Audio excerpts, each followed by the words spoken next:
장사는 어떻게 시작했나? 제가 저희 직원들한테도 21살 정도의 첫 아르바이트를 했었어요. 제가 재수를 해가지고 재수할 때는 아르바이트를 못했는데, 보통 아르바이트 하면 뭐 카페나 레스토랑 그런 거 많이 하잖아요.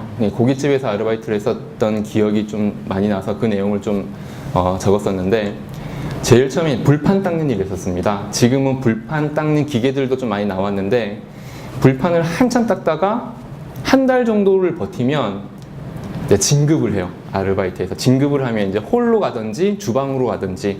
근데 처음에 오면은 가르칠 게 없는 게 불판이거든요. 앉아서 쪼그리고 앉아서 그냥 고무장갑 끼고 계속, 그게 굉장히 힘들고 재미가 없어요. 그래서 친구들이랑 같이 이렇게 일을 하면서 뭐 사장 욕하기도 하고 뭐 그렇게 하면서 한 달을 버티는데, 그렇게 한 달 버텨서 홀로 넘어갔어요. 홀로 넘어가서 서빙을 하는데, 서빙을 하는 게 굉장히 큰 진급인 게 뭐냐면 그만큼 인정을 받았다는 거예요. 왜냐면 고객을 상대해야 되고 메뉴를 외워야 되고 메뉴에 대해서 어느 정도 설명을 할 수 있을 정도의 인정을 받아야 할 수 있는 일이라 가지고요. 지금 여기 계신 분들은 뭐 지금 그 아르바이트가 대단한 것처럼 들릴 정도의 학생분들은 아니지만, 그 당시에 저한테는 굉장히 의미 있는 일이었습니다. 그 일을 하다가 사실 좀 일이 지겨워지기 시작하죠. 지겨워지기 시작하는데, 한 번은 제가 서빙을 하다가 그 당시에 야채 가격이 폭등을 해가지고 주방장에서 서빙을 할 야채가 나오면 제가 그걸 가지고 갈 때 좀 민망함이 있었어요. 왜냐면 상추 3장, 깻잎 3장 딱 정해져 있었어요. 우리 서빙을 하는 게. 근데 그걸 제가 들고 가면서도 괜찮을까? 왜냐면 내 손님이 4명이 앉아 있어도 그게 나가요. 그러니까 한 명은 깻잎 한 장을 못 먹는 거예요. 근데 푸짐하게는 보이죠. 이게 장수가 잘 안 보이니까. 근데 야채까지 폭등하다 보니까 장사하시는 분들은 종이컵 하나, 휴지 하나에도 신경을 쓰일 수밖에 없거든요. 그 마음 모르는 건 아니지만, 제가 그걸 서빙을 하게 되면 열에 한두 명 정도는 욕을 해요. 연세 있으신 분들. 근데 젊은 분들은 그냥 뭐 이렇게 하고 넘어가시는 분도 계시지만, 연세 있으신 분들은 이거 누구 코에 붙이냐고 하면서 욕을 하시는 분도 계시는데, 이게 사실 뻔한 일이었거든요. 근데 주방에 가서 그 얘기를 하게 되면 어쩔 수 없다는 그런 반응이었고, 그래서 어떡할까 하다가 제가 그 아르바이트의 입장에서 점장님한테 그렇게 건의를 한번 드렸었어요. 그 야채 냉장고를 밖으로 빼자. 주방에서 밖으로 빼서 손님들이 셀프로 먹게 하자. 그 당시에는 뭐 셀프 이런 것들이 그렇게 많이 활성화될 때가 아니었거든요. 근데 자기들이 먹게 하자. 점장님은 어떻게 했어요? 엄청 노발대발 하시죠. 야채를 아끼기 위해서 적게 주려고 하는 건데 그걸 밖에 내면은, 그걸 셀프를 가져가면은 나만 아겠느냐. 근데 제가 거기에다가 한 가지 생각이 있었죠. 냉장고를 밖에 놓되 카운터 옆에다가 놓자. 왜냐면은 카운터에는 항상 우리 직원이 있고, 직원이 항상 그 옆에 있으면은 그렇게 막 집어가진 않을 거다. 자, 정확하게 자기가 먹을 만큼 집어갈 거다.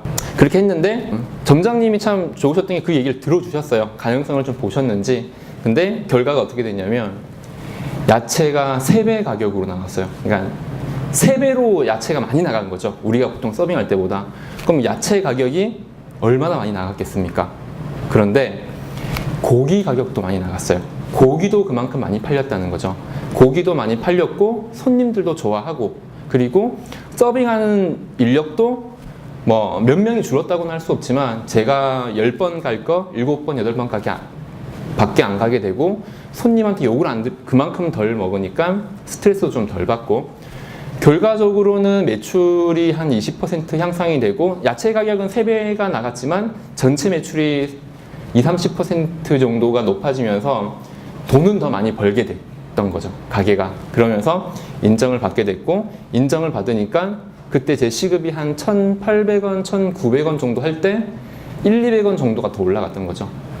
아르바이트 할 때 1-200원은 굉장히 컸습니다, 저한테는. 그리고 뭔가 인정을 받는 느낌. 내가 다른 아르바이트생보다 1-200원 더 받는 능력이 있는 아르바이트생이 됐기 때문에 굉장히 기분이 좋았어요. 장사를 바로 시작하기 전에 사장놀이를 해야 된다. 이게 바로 제가 얘기했지만 사장놀이인데, 이 가게가 내 가게라고 생각을 하고 내가 내 마음대로 바꿔보는 거죠. 야채 박스도 밖으로 내고 메뉴판도 글씨체를 좀 더 바꿔보고 또 메뉴의 순서를 매출이 올라갈 수 있는 순서대로 바꾸는 그런 것들을 되건 안 되건 제가 막 계획을 해보는 겁니다. 시뮬레이션을 해보는 거죠. 그렇게 사장놀이를 몇 번 하다 보면은 어느샌가 내가 사장이 되어 있어요. 그 마인드가 완전히. 그러니까 내가 연습을 하는 게 아니라, 그러면서 뭐 부작용이라고 한다면은 알바생들이 나댄다. 막 나댄다.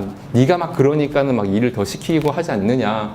그런 얘기도 많이 듣고, 또 선배들은 미워하죠. 제가 그때 군대 가기 직전에 점장 제의도 한번 받았었는데 20대 후반 점장님 밑으로 후배들도 있었는데도 그 정도로 좀 인정을 받았던 게 저한테 굉장히 컸어요. 군대를 갔다 와서 제가 24살 겨울, 25살 그때 이제 넘어갈 때 12월, 1월 그때 첫 장사를 했었는데, 그때 첫 장사가 제가 망하지 않았던 이유가 그 전에 이런 사장 놀이를 충분히 했기 때문에 가능하지 않았나.